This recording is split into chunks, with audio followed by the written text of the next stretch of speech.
Hello दोस्तों, कैसे हो आप लोग। दोस्तों, आज के इस वीडियो में हम सूर्यकांत त्रिपाठी निराला जी का जीवन परिचय लेकर आए हैं। हम इनका इस वीडियो में जीवन परिचय, साहित्यिक परिचय और महत्वपूर्ण रचनाएं के बारे में बताएंगे जो कि सबसे ज़्यादा इंपॉर्टेंट है। तो यहाँ पर देखिए, सूर्यकांत त्रिपाठी निराला जी का जीवन परिचय में निराला जी का जन्म बंगाल के मेदिनीपुर में सन 21 फरवरी 1897 ईस्वी में हुआ था। सन 21 फरवरी 1897 ईस्वी में हुआ था। इनके पिता पंडित राम सहाय त्रिपाठी उन्नाव जिले में गढ़कोला गांव के निवासी थे। वे मेदिनीपुर के महिसादल राज्य में नौकरी करते थे। कौन करते थे? जो सूर्यकांत त्रिपाठी निराला जी के पिताजी हैं, पंडित राम सहाय त्रिपाठी। यहाँ पर देखिए, जो सूर्यकांत त्रिपाठी निराला जी का जीवन परिचय है, आपके बोर्ड एग्जाम में सबसे ज़्यादा इंपॉर्टेंट है। 5 नंबर का आपका ये जीवन परिचय पूछा जाता है। तो जन्म इनका सबसे ज़्यादा इंपॉर्टेंट है, याद रखिएगा। किताब में इसका जीवन जो जन्म बता रहा था कुछ अलग तरीके से बता रहा था, यानी गलत बता रहा था। तो 21 फरवरी 1897 ईस्वी को इनका जन्म हुआ था। कहाँ पर हुआ था? मेदिनीपुर में, याद रखिएगा। इनके पिता का क्या नाम था? पंडित राम सहाय त्रिपाठी, जो कि क्या है, उन्नाव जिला के गढ़कोला गांव के निवासी थे। वे मेदिनीपुर के क्या है, महिसादल राज्य में नौकरी करते थे। वे मेदिनीपुर के महिसादल राज्य में क्या नौकरी करते थे। इनकी माँ सूर्य का व्रत, यानी जो सूरज भगवान है, इनका क्या है, व्रत रखती थी और इनका जन्म भी रविवार को हुआ था। निराला जी की शिक्षा दीक्षा अपने क्या है, घर पर ही, यानी अपने घर पर ही इन्होंने अपना पढ़ाई कंप्लीट किया। हिंदी अंग्रेजी के अतिरिक्त निराला जी ने बंगला और संस्कृति भाषा का भी क्या है, गहन अध्ययन किया है। इनका स्वर्गवास, यहाँ पर देखिए, इनका स्वर्गवास सन 1961 ईस्वी में हो गया था। यानी इनका जो स्वर्गवास, यानी इनकी जो मृत्यु हो गई थी, प्यारे दोस्तों, सन 1961 ईस्वी में हो गई थी। तो आपको ऐसे ही इनका जीवन परिचय लिखना है। जीवन परिचय सबसे ज़्यादा इंपॉर्टेंट आपका नहीं होता है। सबसे ज़्यादा जो इंपॉर्टेंट होता है आपके जीवन परिचय में, साहित्यिक परिचय सबसे ज़्यादा अहम इंपॉर्टेंट होता है। जीवन परिचय में सबसे ज़्यादा जो आपको, देखिए, बोर्ड एग्जाम में जब भी आप दोस्तों जीवन परिचय लिखिएगा, तो जो भी आपको लगे कि इंपॉर्टेंट हाईलाइट करने के लायक पॉइंट है, तो वो आप हाईलाइट कर दीजिएगा।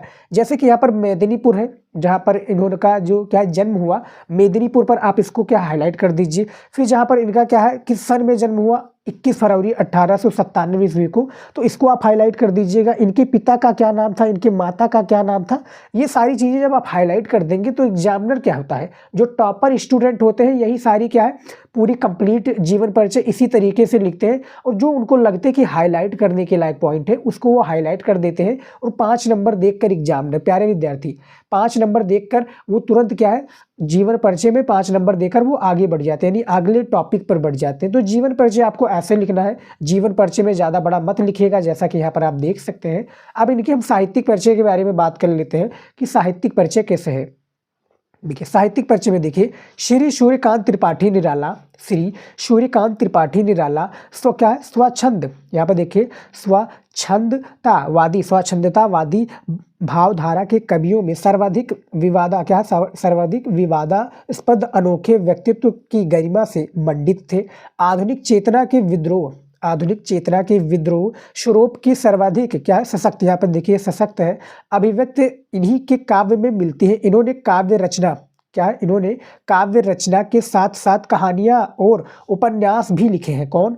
जो सूर्यकांत त्रिपाठी निराला जी हैं। यहाँ पर देखिए, काव्य रचना के साथ में इन्होंने कहानियाँ और क्या है, उपन्यास भी लिखे हैं। तो साहित्यिक परिचय इनका छोटा ही था, लेकिन साहित्यिक परिचय आप थोड़ा बड़े लिखने की प्रयास कीजिएगा, क्योंकि सबसे ज़्यादा जो आपके प्यारे दोस्तों जो इंपॉर्टेंट होता है वो आपका साहित्यिक परिचय होता है। बोर्ड एग्जाम में साहित्यिक परिचय पर ज़्यादा एग्जामिनर जोर देता है, यानी ज़्यादा वो देखता है। अब इनकी हम बात कर लेते हैं जो महत्वपूर्ण रचनाएं हैं। यहाँ पर देखिए इनकी महत्वपूर्ण रचनाएं, सूर्यकांत त्रिपाठी निराला जी की महत्वपूर्ण रचनाएं। सबसे पहला आपका काव्य संग्रह आ जाता है, जो कि काव्य संग्रह सबसे ज़्यादा महत्वपूर्ण है। यहाँ पर देखिए कौन कौन से वो काव्य संग्रह में सबसे पहला आपका अनामिका। ये ना है स्टूडेंट, याद रखिएगा। देखिए, अनामिका, परिमल, गीतिका, फिर उसके बाद में क्या है, अनामिका द्वितीय, यानी अनामिका प्रथम कर चुके थे, उसके बाद में अनामिका द्वितीय, तुलसीदास, उसके बाद में देखिए कुकुरमुत्ता। ये देखिए यहाँ पर लिखा हुआ है कुकुरमुत्ता, याद रखिएगा, जो कि अब गांव के इलाकों में सबसे ज़्यादा होता था। बरसात के मौसम में आप लोगों को पता होगा, जो ग्रामीण इलाके के हमारे दोस्त हैं।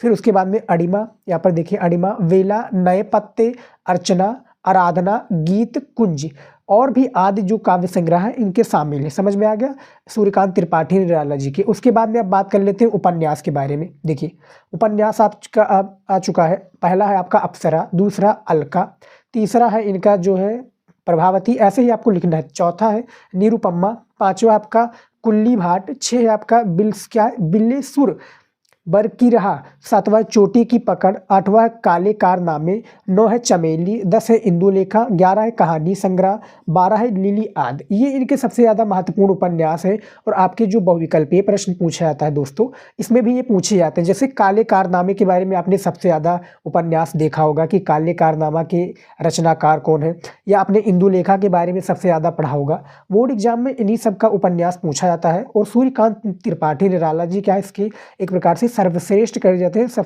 सर्वश्रेष्ठ कह सकते हैं, जिनका उपन्यास और कहानी संग्रह सबसे ज़्यादा बोर्ड एग्जाम में पूछा जाता है। तो यहाँ पर देख सकते हैं जीवन परिचय का लिखने का बेस्ट तरीका बताया है। बोर्ड एग्जाम में आप ब्लैक और ब्लू के अलावा कोई भी पेन यूज मत कीजिएगा। उसके बाद में देखिए जीवन परिचय लिखने का सबसे जो बेस्ट तरीका यही है, सूर्यकांत त्रिपाठी निराला जी का जीवन परिचय आप सेम इसी प्रकार से लिखिएगा। आपको क्या है एग्जामिनर पूरा नंबर देगा, ये मैं गारंटी लेता हूँ प्यारे दोस्तों। आपको क्या है पूरा एग्जामिनर 5 में से 5 नंबर देगा। जीवन परिचय ऐसे हम कभी कभी जीवन परिचय लेकर आए हैं, तो ये कवि के जीवन परिचय में शामिल होते हैं। कवि का जीवन परिचय, लेखक का जीवन परिचय ऑलरेडी मैं इस चैनल पर बता चुका हूँ, आप जाकर देख सकते हैं। सबसे ज़्यादा इंपॉर्टेंट है और 10 नंबर अपना प्राप्त कर लीजिए। तो इस वीडियो में इतना ही, मिलते हैं नेक्स्ट वीडियो में दोस्तों। जय हिंद।